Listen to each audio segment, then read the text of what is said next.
أعوذ بالله من الشيطان الرجيم بسم الله الرحمن الرحيم وصلى الله على محمد وعلى آله الطيبين الطاهرين ولعنة الله على أعدائهم أجمعين أما بعد আমার প্রিয় দর্শক ও শ্রোতাবৃন্দ আসসালামু আলাইকুম ওয়া রাহমাতুল্লাহি ওয়া বারাকাতুহু। আপনাদের সকলকে আন্তরিক সালাম ও শুভেচ্ছা জানিয়ে আজকের অনুষ্ঠান ইসলাম ইন বাংলায় আপনাদেরকে স্বাগতম জানাই। আশা করি আপনারা যে যেখানে আছেন ভালো আছেন, কুশল ও মঙ্গলে আছেন, সুখে থাকুন, শান্তিতে থাকুন, সমস্ত প্রকারের দুঃখ কষ্ট থেকে মুক্তিতে থাকুন। আল্লাহ রব্বুল আলামিনের কাছে এই কামনা করি। যারা অসুস্থ আল্লাহ তাদেরকে সুস্থতা দান করুন, যারা ঋণে ভুগছে আল্লাহ তাদেরকে ঋণ মুক্তি করুন। ওইরূপ যাদের জীবনে কোনো প্রকারের অভাব বা অশান্তি আছে আল্লাহ রব্বুল আলামিন তাদের সকলের জীবনে সুখ শান্তি দান করুন ও সকলের মনোকামনা আশাকে পূরণ করুন। আমাদের সকলকে সৎ পথে চলার, অসৎ পথ থেকে দূরে থাকার এবং এক অপরকে সৎ উপদেশ দেওয়ার তৌফিক দান করুন। আমরা যেন সত্য বা হক জিনিসকে জেনে শুনে মেনে তার উপরে আমল করে সেটা অন্যদের সামনে তুলে ধরতে পারি বা সকলের কাছে পৌঁছে দিতে পারি। আল্লাহ রাব্বুল আলামিন আমাদেরকে সেই মনোবল ও নেক তৌফিক দান করুন। আমিন ইয়া রাব্বাল আলামিন। এই দোয়ার সঙ্গে আজকের পর্ব শুরু করতে চলেছি। বিনা কোনো ভূমিকায় সরাসরি আপনাদের পাঠানো পেন্ডিং প্রশ্নের উত্তর দিতে চাই। তাই আসুন দেখি কোথা থেকে কে কী প্রশ্ন করছেন বা কে কী জানতে চাচ্ছেন। সালামুন আলাইকুম প্রিয় চাচা যান, আশা করি আল্লাহ এবং 14 মাসুমিন আলাইহিসসালামের রহমতে ভালো আছেন। আমি টিটু শেখ বীরভূম থেকে বলছি। আপনার কাছে আমার একটি গুরুত্বপূর্ণ প্রশ্ন রয়েছে। প্রশ্ন: আমি অনেক মৌলভী এবং চাচাদের বলতে শুনেছি যে ইমাম হোসেন আলাইহিস সালামকে নাকি শিয়ারা চিঠি লিখে ডেকেছিল, কিন্তু শেষ পর্যন্ত তারা সাথ দেয়নি। তারা একটা মিথ্যা অপবাদ দেয় যে যেহেতু শিয়ারা ইমামকে একা ফেলে দিয়েছিল, তাই সেই পাপের প্রায়শ্চিত করতে বা সেই দুঃখে তারা এখন কান্নাকাটি করে, জাঞ্জিরজানি করে আর সিনাজানি করে। অর্থাৎ তারা বলতে চায় এই মাতম নাকি কেবল নিজেদের ভুলের জন্যে করা। প্রিয় চাচা যান, এই অপবাদের আসল সত্যিটা কি? কারবালায় যারা ইমামের রক্ত ঝরিয়েছিল তারা কি আসলেই ইমামের অনুসারী বা শিয়া ছিল, নাকি এই কান্না ও মাতম হলো মজলুমদের প্রতি ভালোবাসা আর জালেমদের বিরুদ্ধে প্রতিবাদ? দয়া করে এই প্রশ্নের সঠিক উত্তর দিয়ে আমাদের জ্ঞান পূর্ণ করুন। সালামুন আলাইকুম ইতি টিটু শেখ বীরভূম। ওয়ালাইকুম আসসালাম ওয়া রাহমাতুল্লাহি ওয়া বারাকাতুহু। আমার প্রিয় বাবু, আপনার চিঠি লেখার জন্য আপনাকে অসংখ্য ধন্যবাদ জানাই এবং আপনি এমন কিছু কথা লিখেছেন যেটা মুনাফিক এবং অধিক এজিদি মুসলমানদের কথা, যারা সন 61 হিজরিতে ইমাম হোসেন আলাইহিস সালামের বিরুদ্ধে ছিল বা এসেছিল, যারা সেই সময় এজিদের পূর্বপুরুষদের সমর্থক ছিল, আজও তাদের অনুগামী অনুসারীরা এই ধরনের কথা বলে। নির্ভয়ে বিনা কোনো সংকোচে আমি এই কথা বলছি আর প্রমাণসহ আমি আপনার প্রশ্নের উত্তর দিচ্ছি। নিজেও মন দিয়ে শুনুন, অন্যদেরকেও শোনান। বিশেষ করে ওই সমস্ত মুনাফিকদেরকে যারা মুখে বলে আমরা আহলে বায়তকে বা ইমাম হুসাইন রাদিয়াল্লাহু তাআলা আনহুকে ভালোবাসি, কিন্তু তারা না আহলে বায়তের শোকে শোকাত্ত হয়, না আহলে বায়তের খুশিতে খুশি মানায়। বরং আহলে বায়তের শোকে শোকাত্ত হওয়াকে তারা বিদাত বলে। ওই সমস্ত বিদাতি মুসলমানদেরকে এই আমার উত্তর শুনিয়ে দিবেন। আপনাদের সকলের কাছে আমি অনুরোধ করছি, বিশেষ করে তাদের কাছে যারা এখনও এই ধরনের মিথ্যা অপবাদ চালিয়ে যাচ্ছে। আমি যে সমস্ত বই থেকে সূত্র দিয়ে কথাগুলো আপনাদের সামনে তুলে ধরছি, আগে বই বা তার লেখকের নাম শুনে নিন। আমার মুসলমান ভাইদের বিখ্যাত রাইটার অরিজিনাল আরবি বই থেকে এই কথাগুলো আপনাদেরকে শোনাতে যাচ্ছি। বেহাওয়ালা কুতুবুত তাওয়ারিখ মানে ইতিহাসের বই, ওয়াকিয়াতুত তাফ ওয়া মা ওয়ারাহা বইটির নাম। এর বাংলা অর্থ হবে কারবালার ঘটনা আর তার পিছনের কাহিনী। লিশেখ আল আলবানী, অরিজিনাল প্রাচীন আরবি বই। দ্বিতীয়, মাজা জারা বাদা রসুলিল্লাহ লিশেখ আল বাগদাদি, নবীর পরে কি ঘটেছিল বইটির নাম। এখানে অনেক প্রশ্নের উত্তর দেওয়া হয়েছে আর বাস্তব উল্লেখ করা হয়েছে, যার কারণে এই সমস্ত বই ব্যান করে দেওয়া হয়েছিল। সাধারণ মানুষের সামনে আসতে দেওয়া হয়নি। খুব কম লোকের কাছে বা কম লাইব্রেরিতে এই সমস্ত বই উপলব্ধি আছে।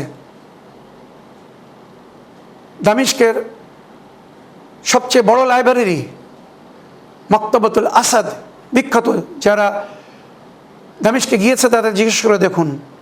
ওইরূপ বেরুতের বিখ্যাত লাইব্রেরিতে এই সমস্ত বই আপনারা পেয়ে যাবেন। মিশর জামিয়াতুল আজহার লাইব্রেরিতেও এই বই পেয়ে যাবেন, যদি প্রাচীন বইগুলো তারা রেখে থাকে। আর সবাব কিয়ামুল হুসাইনি দিদ্দুত তাগুত, ইমাম হুসাইন আলাইহিস সালাম বা ওনার সাথীদের কিয়াম সেই সময়ের তাগুতের বিরুদ্ধে। তাগুত আপনারা জানেন জালিম বাদশাহ বা শয়তানকে বলা হয়েছে। ইশারা কার দিকে বুঝে নিতে হবে।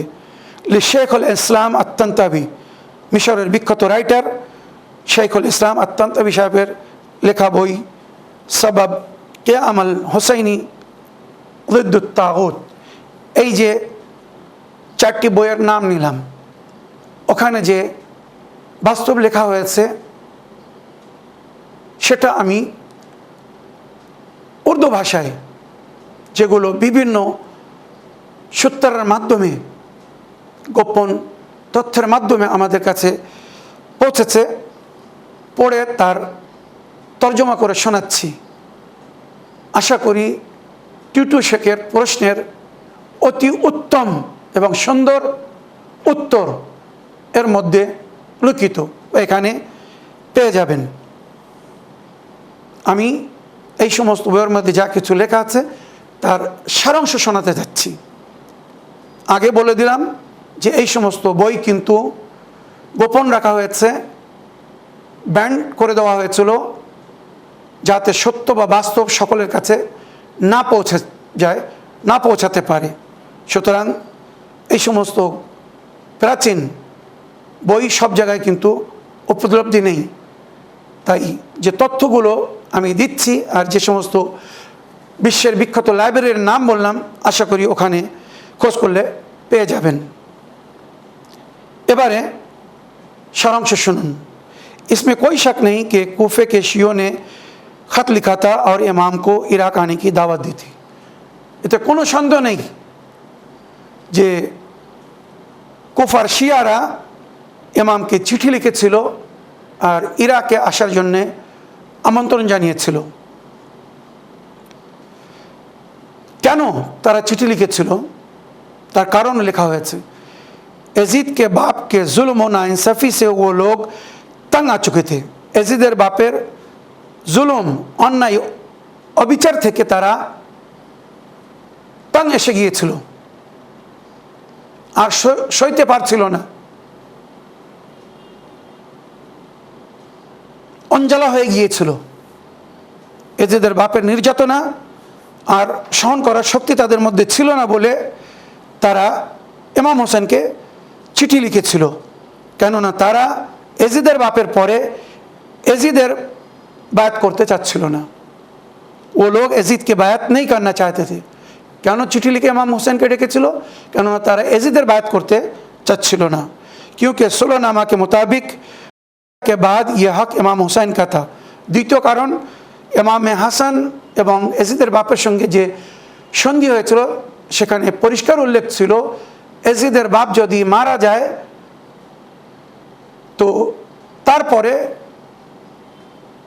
এই দায়িত্ব পুনরায় ইমামে হাসানকে সমর্পণ করা হবে। এই খেলাফত ইমামে হাসান বহন করবেন। আর এজিদের বাপের মরার আগে যদি ইমামে হাসান মারা যান, আর সেইভাবে ষড়যন্ত্র করেই ওনাকে মারা হয়েছিল বিষ দিয়ে, তো ওখানে লেখা ছিল সন্ধিনামাতে যে এজিদের বাপের আগে যদি ইমামে হাসান মারা যান তো এই স্ট্যাটাস, এই খেলাফত এজিদের বাপের পরে ওনার ছোট ভাই মানে ইমাম হাসান আলাইহিস সালাম লিখেছিলেন আমার ছোট ভাই ইমামে হোসেনকে সমর্পণ করা হবে, এই দায়িত্ব ওনাকে দেওয়া হবে। এজিদের বাপের পরে ইসলামিক রাজিত্বের দায়িত্ব ইমাম হোসেনের হবে। ওই দায়িত্ব এজিদের বাপ অন্য কাউকে দিতে পারবে না, এমনকি নিজের ছেলেকেও উত্তরাধিকারী করতে পারবে না। সুতরাং ওখানে কিছু এজিদের বাপের নামাক্ষররা তারা এজিদের বাপকে বলল আপনি আপনার জীবনে আপনার ছেলের জন্য বায়াত নিয়ে নিন, তাছাড়া কিন্তু আপনার পরে আপনার ছেলেকে কেউ মানবে না, কেউ তার কথা শুনবে না। সুতরাং এজিদের বাপ নিজের ছেলের খেলাফতির ঘোষণা করলো আর পরিপূর্ণরূপে সুলহনামাকে ছিঁড়ে নিজের কদমের নিচে ফেলে দিয়েছিল। সুতরাং কুফাবাসীরা এই জুলুম ও অত্যাচার সইতে না পেরে ইমাম হোসেনকে তারা চিঠি লিখল। আর সেই চিঠির মধ্যে লেখা ছিল, ইমাম হোসেন আলাইহিস সালামকে তারা লিখেছিল, মাওলা এটা আপনার হক, আপনি উঠুন, আমরা আপনার সাথ দিব। আপনি যদি ইরাকে না আসেন, এই জুলুম অত্যাচার থেকে যদি আমাদেরকে না বাঁচান, তো হাশরের ময়দানে আপনার পিতা এবং আপনার নানা, পিতা হযরত আলী, আপনার নানা প্রিয় নবীর দরবারে আপনার নালিশ করব আমরা। চিন্তা করুন, এইভাবে তারা লিখেছিল। বাস্তব এটা। ইমাম তাদের চিঠি পড়ে তাদের আমন্ত্রণকে স্বীকার করলেন, তাদের ডাকে সাড়া দিলেন আর তাদের যাচাই করার জন্যে, পরীক্ষা নেওয়ার জন্যে আগে নিজের চাচাতো ভাই জনাবে মুসলিম ইবনে আকিলকে কুফায় পাঠিয়েছিলেন। যাও ওখানে গিয়ে অবস্থা বা পরিস্থিতিকে দেখে আমাকে অবগত করো আর আমার নামে আমার হয়ে তাদের থেকে বায়াত নাও, দেখো কতজন আমার বায়াত করে। যদি অধিকাংশরা আমার বায়াত করে আমাকে চিঠি লেখো, আমি চলে আসব। ইতিহাস লিখছে জনাবে মুসলিম কুফায় পৌঁছেছেন। ওখানে প্রায় 18,000 সেই সময়ের কুফার আবাদি ছিল 20-22 হাজার। তার মধ্যে থেকে 18,000 কুফাবাসীরা জনাবে মুসলিমের হাতে ইমাম হোসেন আলাইহিস সালামের জন্য বায়াত করেছিল। সামান্য কিছুরা বাকি ছিল, যারা প্রথম থেকেই মাওলা আলীর বিরুদ্ধে ছিল বা অন্য খলিফাদের মান্যকারী, বিশেষ করে এজিদের বাপের পোষা গোলাম ছিল। এর চেয়ে তো ভদ্র ভাষা আমি তাদের জন্য ব্যবহার করতে পারছি না। সুতরাং জনাবে মুসলিম সঙ্গে সঙ্গে ইমাম হোসেনকে চিঠি লিখে নেন, মাওলা পরিবেশ আপনার পক্ষে, অধিকরা বায়াত করে নিয়েছে। ইমাম হোসেন এই চিঠি পাওয়ার পরে মক্কা থেকে কুফার জন্যে রওনা হয়েছিলেন। এখানে মাঝখানে অনেক বিস্তারিত ইতিহাস আছে। উনি মদিনা থেকে মক্কায় কখন এসেছিলেন, মক্কায় কতদিন ছিলেন, কখন কোন সময় কোন দিন মক্কা থেকে উনি প্রস্থান করেছিলেন, ইরাকের জন্যে ভ্রমণ করেছিলেন, তার কারণ কী ছিল, অনেক কিছু আছে। ইমামে হোসাইনকে পবিত্র কাবা ঘরে যখন এজিদ খবর পেল যে ইমাম হোসাইন কুফায় বা ইরাকে আসেননি, সরাসরি মদিনা থেকে মক্কায় গিয়েছেন, আর ওখানে পুরো বিশ্ববাসীদেরকে সজাগ করছেন, কেন পুরো বিশ্ব থেকে মুসলমানেরা উমরা করতে বা হজ করতে মক্কায় যাচ্ছিল বা গিয়েছিল। সুতরাং এজিদ হাজিদের ভেসে, রাওয়াতে লেখা হয়েছে প্রায় 3,000, কমসে কম সংখ্যা লেখা হয়েছে 3,000, আর তাদের অধিক সংখ্যা লেখা হয়েছে 30,000 হত্যাকারী কাতিলদেরকে হাজির পোশাকে তলোয়ার বা অস্ত্র দিয়ে পাঠিয়েছিল যে ইমামে হোসেনকে পবিত্র কাবা ঘরের ভিতরেই জবাই করে ভালো। সে যখন আমার বায়াত করছে না, আমার বিরুদ্ধে যাচ্ছে, আমার বিরুদ্ধে বলছে, আমার রাজিত্বকে সে শেষ করার চেষ্টা করছে, তো তাকে আল্লাহর ঘরেই শেষ করে দাও। এই চূড়ান্ত সিদ্ধান্তের পরে এজিদ সৈনিক পাঠাচ্ছে হাজির ভেসে। ইমাম হোসেন তখন কি করবেন? যখন এইগুলো জানতে পারলেন, 8 জিলহিজ্জা যেদিন থেকে হজের আমাল শুরু হয়, হাজিরা অনেকেই মক্কা থেকে মিনার ময়দানে যায়, আমার আহলে সুন্নাত ভাইরা, আর শিয়ারা ওই রাত্রে এহরাম বেঁধে আরাফাতের ময়দানে যায়, যাতে 9 জিলহিজ্জা ইয়মুল আরাফা জওয়ালের আগে তারা ময়দানে আরাফাতে যেন মজুদ থাকে। সুতরাং ইমাম হোসেন আলাইহিস সালাম ওখান থেকে প্রস্থান করেছিলেন, যাতে পবিত্র কাবা ঘরের হুরমত, সম্মান আহত না হয়।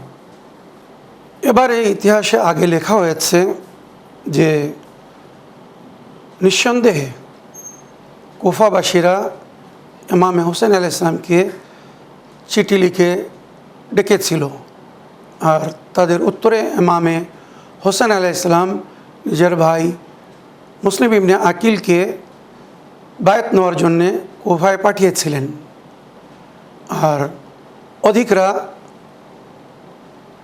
ইমাম হোসেন আলাইহিস সালামের জন্যে বায়াতও করেছিল। সে সময় কুফার গভর্নর ছিলেন নোমান বিন বাশির আনসারি। ওনার ব্যবহার আহলে বায়তের সঙ্গে খুব নরম ও সফট ছিল। সুতরাং ওনার রাজিত্বে যখন ওখানে সবাই ইমাম হোসেন আলাইহিস সালামের বায়াত করল, এজিদ নিজের চামচাদের মাধ্যমে খবর পেল, সঙ্গে সঙ্গে ওনাকে নিলম্বিত করে দেওয়া হলো। আর ওনার জায়গায় সেই সময় বাসরায় এজিদের বাপের তরফ থেকে ওবায়দুল্লাহ ইবনে জিয়াদ গভর্নর ছিল। তাকে রাতের অন্ধকারে কুফায় পাঠানো হলো আর ঘোষণা করা হলো আয়াজুবিল্লাহ সুম্মা আয়াজুবিল্লাহ, পাবলিককে ধোঁকা দেওয়ার জন্যে তোমরা যার অপেক্ষা করছিলে উনি এসে গেছেন, সবাই ওনার বায়াত করো। সেই সময় ইলেকট্রিসিটির যুগ ছিল না, কারেন্ট বা বিজলির আলোর এত যুগ ছিল না। সেই সময় মশাল জ্বালানো হতো, দিয়া জ্বালানো হতো, বাতি অল্প আলো হতো। সুতরাং সুযোগ ধরে ওবায়দুল্লাহ ইবনে জিয়াদ সন্ধ্যার পরে ওখানে পৌঁছে রাতের অন্ধকারে ঘোষণা করে নিজেকে ইমাম হুসাইন পরিচিত করে বায়াত নিল। আর মুসলমানদের একটি আকীদা বা বিশ্বাস, যদি একবার কারোর বায়াত করো তো তার বায়াতকে ভঙ্গ করতে পারবে না। সুতরাং তারা যারা রাত্রে বায়াত করেছিল সকালে জানতে পারলো যে আমরা ইমাম হুসাইনের না, ওবায়দুল্লাহ ইবনে জিয়াদের বায়াত করেছি। মনে রাখবেন, আরবরা মাথায় পাগড়ি বাঁধত আর মুখের ওপরে এক রকমের রুমাল বাঁধত। আপনারা আরবদের প্রাচীন ফটো দেখেছেন, গ্রামীণ আরবদের। সুতরাং নিজের পরিচয়কে লুকিয়ে এইভাবে বায়াত নিয়ে নিল, সিংহাসনের ওপরে কবজা করলো। ওখান থেকে নোমান বিন বাশিরকে সরিয়ে নিজে বসলো আর সকালবেলা হুকুম জারি করলো, যারা রাত্রে আমার বায়াত করেছে আর যারা এখনও বায়াত করেনি তারা দরবারে এসে আমার বায়াত করুক। আর কথা শুনে পাবলিক ছুটে আসলো, এসে দেখছে কি ইমাম হুসাইনের জায়গায় আয়াজুবিল্লাহ সুম্মা আয়াজুবিল্লাহ ধোঁকা করে যার বায়াত নেওয়া হয়েছে ওবায়দুল্লাহ ইবনে জিয়াদ দরবারে বসে আছে। আর কড়া ভাষায় উচ্চস্বরে সে বলছে যে আমার বায়াত করেছে, বায়াতকে যদি ভঙ্গ করে শিরচ্ছেদ করে দেওয়া হবে, তার দেওয়া হবে। আর যারা এখনও বায়াত করেনি তারা বায়াত করেনি, এতেই তাদের মঙ্গল।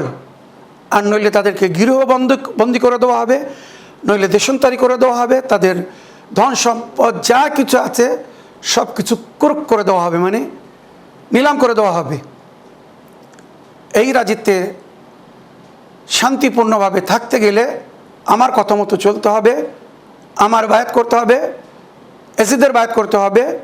আমি তার তরফ থেকে হাকিম বা রুলার হয়ে এসেছি, গভর্নর হয়ে এসেছি, আমি যে হুকুম জারি করব সেটাই হবে বর্তমান খলিফার হুকুম। সুতরাং ইতিহাস লিখছে, শক্তির প্রয়োগ করে ভয় দেখিয়ে ধমকে ইমাম হুসাইন আলাইহিস সালামের বায়াত থেকে তাদেরকে নিষেধ করা হলো, বা যারা বায়াত করেছিল বায়াতকে ভঙ্গ করতে বলা হলো। তারপরেও এই ইতিহাস, এই বাস্তব, ওই মুনাফিক মোল্লা মৌলবীরা কখনো বলে না আজ কারবালার শহীদদের যে সূচি, কারবালার শহীদদের যে ৭২ জন নাম, কারবালায় যারা শহীদ হয়েছে, কুফায় পরে এজিদের দরবারে যাদেরকে মারা হয়েছে, বা কারবালার ঘটনার পরে ইমাম হুসাইন আলাইহিস সালামকে সমর্থন দেওয়ার জন্যে, বা ইমাম হুসাইন আলাইহিস সালামের মায়া মহব্বতের প্রকাশ করার জন্য যাদেরকে মারা হয়েছিল, কারবালায় গঞ্জে শহীদায়, মানে শহদায় কারবালার যে জারি, যে কবর, ইজতেমাই কবর, ওখানে প্রায় ১১০ জন শহীদের নাম লেখা আছে, যার মধ্যে ৭২ জন কারবালায় শহীদ হয়েছিলেন। বাকি যাদেরকে শহীদ করা হয়েছে তাদেরও নাম ওখানে লেখা আছে। এদেরকে শহীদ করা হয়েছিল, আর এদের মধ্যে অধিক কুফাবাসী। তাহলে যদি কুফাবাসীরা ইমাম হোসেনকে ডেকে শহীদ করে থাকে, তাহলে ইমাম হোসেন আলাইহিস সালামের সঙ্গী সাথী কারবালার শহীদদের মধ্যে কুফাবাসীদের নাম বেশি কেন? তারা যদি সামান্য জ্ঞান রাখে, হিস্ট্রি পড়ে দেখুক, ওই কুফাবাসীদের, কারবালার শহীদদের সামানে হায়াত মানে লাইফ হিস্ট্রি পড়তে বলুন, অধিকরা কুফাবাসীর ছিল। তার মানে সবাই ইমাম হোসেনকে ছেড়ে দেয়নি, কিছুদেরকে ভয় দেখিয়ে ঘরে বসিয়ে দেওয়া হয়েছিল, কিছুদেরকে লোভ লালসা দিয়ে, কিছুদেরকে পয়সা দিয়ে চুপ করে দেওয়া হয়েছিল। তারা নিজের বা নিজের পরিবারের রক্ষার স্বার্থে হয়তো ভয় পেয়ে কারবালায় যায়নি, ইমাম হোসেন আলাইহিস সালামকে সাথ দেয়নি। আমি তাদের তরফ থেকে কোনো সাফাই দিতে চাচ্ছি না।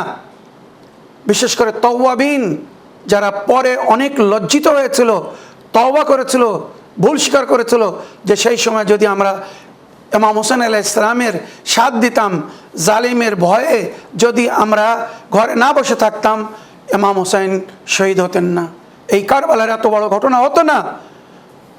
তবুও যে বাস্তবে এবারে শুনুন, আমার প্রিয় বাবু টিটু শেখ, যারা বলে যে শিয়ারা ইমাম হোসেনকে কাতল করেছিল বলে আজ তারাই নিজের পাপের প্রায়শ্চিত করার জন্যে কাঁদছে, দুঃখ প্রকাশ করছে, মাতম করছে, রক্তপাত করছে, তাদের কাছে পরস্পর এই 5টি প্রশ্ন করুন।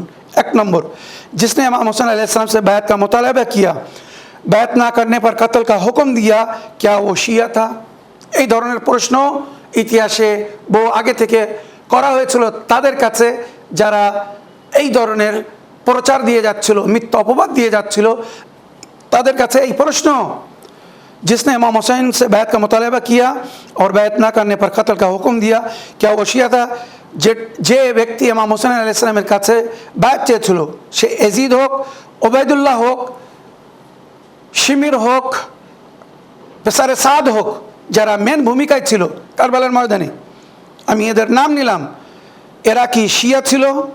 ইমাম হোসেন আলাইহিস সালামের বায়াত না করলে তাকে যেন হত্যা করে দেওয়া হয়, এই আদেশ যে জারি করেছিল, মদিনায় নিজের গভর্নরকে ওয়ালিদকে লিখেছিল, সে কি শিয়া ছিল? এজিদ শিয়া ছিল? প্রশ্ন এইভাবে করুন। 2 নম্বর, इमाम इराक बाद में गए, उससे पहले खाना खुदा काबे में कत्ल करने के लिए जो लोग हाजियों के लिबास में आए थे, क्या वो शिया थे? इमाम हुसैन মদিনা থেকে সরাসরি ইরাক যাননি, কারবালায় যাননি, উনি মক্কায় গিয়েছিলেন। আর মক্কায় ওনাকে মারার জন্যে হাজির বেশে যাদেরকে পাঠানো হয়েছিল, তারা কি শিয়া ছিল? শাম থেকে যারা মারতে এসেছিল সিরিয়া থেকে, তারা শিয়া ছিল? প্রশ্ন করুন। 3, कातिलान हुसैन का दीन और मज़हब पढ़ो तो पता चलेगा कि वो लोग कौन थे। कातिलान इमाम हुसैन আলাইহিস সালামের দিন ধর্ম কী ছিল, যদি আপনারা হিস্ট্রি পড়েন तो जानते पारबेन। जो इमाम हुसैन अलैहि सलाम को कत्ल करके असर की नमाज़ पढ़ने जा रहे थे, যারা इमाम हुसैन के कत्ल করে আসরের নামাজ পড়তে যাচ্ছিল, शिया तो जोहर असर साथ में पढ़ते हैं, शियारा जोहर असर नमाज एक संगे पढ़े, और करबला में इमाम हुसैन के साथ वो जोहर असर साथ में पढ़ चुके थे। करबला मैदाने अव्वल वक्त इमाम हुसैन संगे तारा जोहर असर नमाज पढ़े नहीं छिलो। फिर ये कौन लोग थे जो कह रहे थे जल्दी करो, असर का वक्त हो रहा है, नमाज पढ़ना है? এরা কারা ছিল যারা বলছিল তাড়াতাড়ি ইমাম হোসেনকে হত্যা করো, আসরের নামাজের সময় হচ্ছে? ইমাম হোসেনকে কাতল করে আসরের সময় আসরের নামাজ পড়তে যাচ্ছিল। এদের দিন ধর্ম কি এবারে বুঝে নেন। 4 प्रश्न, अगर ने कत्ल किया तो उस वक्त नबी और आले नबी सल्लल्लाहु अलैहि वसल्लम के चाहने वाले कहाँ थे? ঠিক আছে, সামান্য সময়ের জন্য কিছুক্ষণের জন্য আমি মেনে নিলাম যে যারা ইমাম হোসেনকে কাতল করতে চাচ্ছিল তারা ছিল, তো সেই সময় মুসলমানের কোথায় ছিল? যারা নিজেকে নবীর মান্যওয়ালা, নবীর বংশের আহলে বাইতের মান্যওয়ালা, মহিব চাহনেওয়ালা বলে, তারা কোথায় ছিল? তারা কেন বাঁচায়নি ইমাম হোসেনকে, আল্লাহর নেক বান্দাদেরকে? 5, এবারে যেটা বাস্তব প্রশ্নের হকিকি উত্তর, যে আশিয়ারা এই যে কান্নাকাটি করছে, মাতম করছে, রক্তের পুরসা দিচ্ছে, এর কারণ হচ্ছে তাদের পাস্তাওয়া, তাদের আফসোস, তারা নিজের পাপের প্রায়শ্চিত করার জন্যে এই আজাদারি করছে। তো এবারে শুনুন, পুরো বিশ্বের হিস্ট্রিতে, ইতিহাসে কোথাও কি লেখা আছে বা আপনারা দেখেছেন, শুনেছেন, পেয়েছেন, যা কাতিল মকতুল পর রোয়া হো, যেখানে হত্যাকারী কাতিল কাউকে কাতল করার পরে তার শোকতাপ করেছে? তার জন্য দুঃখ প্রকাশ করেছে, তার জন্য কেঁদেছে। ও भी पूरी जिंदगी भर সারা জীবন কেঁদেছে তাকে কাত্তল করার জন্য, হত্যা করার জন্য। কাতিল কবি মকতুল কা মাতম नहीं करता। এখানে বিশ্ববিখ্যাত কবি লিখেছেন, এই সমস্ত কথা বলে মনের সান্ত্বনা দেওয়ার কোনো প্রয়োজন নেই। বাস্তব হচ্ছে কাতিল কবি মকতুল কা মাতম नहीं करता। বাস্তব এটাই যে কাতিল, হত্যাকারী কখনো মকতুলের, যাকে হত্যা করেছে তার জন্য কাঁদে না, দুঃখ প্রকাশ করে না, তার জন্য মাতম করে না। কাতল করার পরে তারা খুশি মানায়, ঢোল বাজায়। তাই আজ তারা মহরমে ঢোল বাজাচ্ছে, आनंद করছে। जनाब आदम हवा जब तक तीसरा बेटा पैदा नहीं हुआ जो कि अल्लाह ने वादा किया था, रोते रहे, तो क्या उन्होंने अपने बेटे हाबिल को मारा था जो रो रहे थे? এবারে প্রশ্ন করুন তাদের কাছে, জানাবে আদম হাওয়া যতদিন তৃতীয় ছেলে জন্মগ্রহণ করেননি, যেটা আল্লাহ ওয়াদা করেছিলেন, জানাবে হাবিলের শাহাদাতের উপর ওনারা খুব দুঃখিত। রওয়ায়াতে লিখেছে 1 বছর কন্টিনিউয়াসলি ওনারা রোদন করেছিলেন, কান্নাকাটি করেছিলেন। তাই আল্লাহ সান্ত্বনা দিয়েছিলেন, অতি শীঘ্র আপনাকে সুসন্তান দান করা হবে, যে আপনার ওয়ারিস হবে, আপনার পরে নবী হবে, শীষ নবী। তো যতক্ষণ শীষ নবী জন্ম না নিয়েছিলেন, রওয়ায়াত বলছে জানাবে আদম হাওয়া কেঁদেছিলেন। তো জানাবে আদম হাওয়া যে কেঁদেছিলেন, এর মানে কি? আদম হাওয়া ওনারাই নিজের সন্তানকে মেরেছিলেন বলে কাঁদছিলেন? হাবিলকে আদম হাওয়া হত্যা করে কাঁদছিলেন? জিজ্ঞেস করুন। যদি শিয়ারা ইমাম হোসেনকে হত্যা করে কেঁদে থাকে, তো এই কান্না যদি তাদের হত্যাকারী বা কাতিল হওয়ার পরিচয় হয়ে থাকে, তো আদম হাওয়া কেঁদেছিলেন নিজের সন্তানের জন্যে। ওনারা কি हाबिल के कत्ल करेছিলেন? जनाब याकूब अपने बेटे के लिए रोते रहे, तो क्या उन्होंने अपने बेटे को कुआं में डाला था? कुरान हादिसेर मध्य तफसिरेर मध्य लेखा হয়েছে जनाब याकूब এত কেঁদেছিলেন যে ওনার চোখ সাদা হয়ে গিয়েছিল, চোখের দৃষ্টি চলে গিয়েছিল। পরে ইউসুফ নবীর জামা যখন ওনার চোখে লাগানো হয়, ওনার দৃষ্টি ফিরে এসেছিল। তো উনি যে এত বছর কেঁদেছিলেন, ইউসুফকে নিজে হাতে কুয়ার মধ্যে ফেলেছিলেন, তাই উনি কেঁদেছিলেন? না জালিম ভাইরা কুয়াতে ফেলেছিল যে শোকে উনি কেঁদেছিলেন? चतुर्थ व तृतीय, हज़रत मूसा अलैहिस्सलाम के नुक़बा 40 साल तक रोते रहे, तो क्या मूसा अलैहिस्सलाम को उन लोगों ने मारा था? मूसा अलैहिस्सलामेर परे 40 বছর নুक़बा যাতে জিকির কোরআনে হয়েছে, সূরা বাকারা পড়ে দেখুন, তাফসীর পড়ে দেখুন। নুक़बा মানে বিশেষ মান্যওয়ালা, অনুগামী, অনুসারী বা ওনার খলিফারা, মুসা নবীর পরে যারা দায়িত্বে ছিল বানি ইসরাইলে, সুতরাং তারা 40 বছর কেঁদেছিল। 40 বছর যারা কেঁদেছিল, এরাই কি মুসা নবীকে মেরেছিল তাই কাঁদছিল না কিবরা? কোরআন তাফসীর পড়ে দেখুন। चतुर्थ, हमारे नबी मोहम्मद मुस्तफ़ा सल्लल्लाहु अलैहि वसल्लम जब दुनिया से रुखसत हुए तो असहाबे रसूल सल्लल्लाहु अलैहि वसल्लम असहाबे बाफा कई दिनों तक सोग और गम में खाना नहीं खाए। मुद्दत फिराक रसूल व आले रसूल में रोते रहे, फिराक रसूल सल्लल्लाहु अलैहि वसल्लम में रोते रहे हवारियों की तरह। तो क्या उन्होंने रसूल আকরাম को जहर देकर शहीद किया था? শেষ প্রশ্ন তাদের কাছে এইভাবে করুন যে আমাদের প্রিয় নবী যখন পর্দা নিয়েছিলেন, তো অনেক সাহাবারা, মানে বাওয়াফা সাহাবারা যারা সত্যি অন্তর থেকে নবীকে ভালোবাসতো, ইতিহাস লেখা হয়েছে, জিয়ারতের মধ্যে যারা উল্লেখ হয়েছে, ওনারা দুঃখ প্রকাশ করেছিলেন, কেঁদেছিলেন। অনেকের 3 দিন পর্যন্ত খাননি, খেতে পারছিলেন না কষ্টের কারণে, শুধু পানি খেয়ে বেঁচেছিলেন, আর ওনারা দুঃখ প্রকাশ করেছিলেন। তো এই যে সাহাবারা কেঁদেছিলেন, এনারাই কি নবীকে বিষ দিয়ে হত্যা করেছিলেন তাই কাঁদছিলেন? হাওয়ারিন ঈসা নবীকে যখন আকাশে তুলে নেওয়া হয়েছিল, তারা 40 দিন কেঁদেছিল। তো ঈসা নবীকে আকাশে তুলে নেওয়ার কারণ কি? তারাই ছিল। আমাদের নবীকে আল্লাহ যে তুলে নিয়েছেন, পর্দায় নিয়েছেন বা উনি ইন্তেকাল করেছেন, ওয়াফাত পেয়েছেন, বা যেভাবে ইতিহাসে লেখা আছে ওনাকে বিষ দিয়ে, খাদ্যর মাধ্যমে বিষ দিয়ে শহীদ করা হয়েছিল। তো কারা করেছিল বাস্তব জানার প্রয়োজন আছে। নবীর সাহাবারা বা ওয়াফা সাহাবারা যারা নবীকে ভালোবাসতো, তারা কেঁদেছিল। কারবালার বিদ রাখা হয়েছিল নবীর পরে মদিনায় সাকিফায়ে বানি সায়েদার সেই শামিয়ানার নিচে। সুতরাং এই যে ইতিহাস বললাম, এটাই হচ্ছে তাদের উত্তর। এইটা শুনিয়ে দিন এরপরে যদি তাদের চোখ খুলবে, আর যদি না খোলে তো অন্ধবিশ্বাসের জন্য কোরআন পরিষ্কার বলছে, নবী তাদেরকে বলছিলেন আমি যে সত্য দিন, সত্য ধর্ম, সত্য মযহাব তোমাদের জন্য নিয়ে এসেছি, যার উপরে আমল করলে তোমরা স্বর্গবাসী হতে পারবে। তখন তারা উত্তরে বলছিল নাহনু নাত্তাবি মা আলফাইনা আলাইহি আবাআনা আও লাউ কানা আবাহুম লা ইয়াকিলুনা শাইআ। নবীকে তারা বলেছিল আমরা তো ওই পথের উপরেই চলবো যে পথের উপরে আমাদের পূর্বপুরুষদের বাপদাদাদেরকে পেয়েছি, আপনার কথা শুনবো না, মানবো না।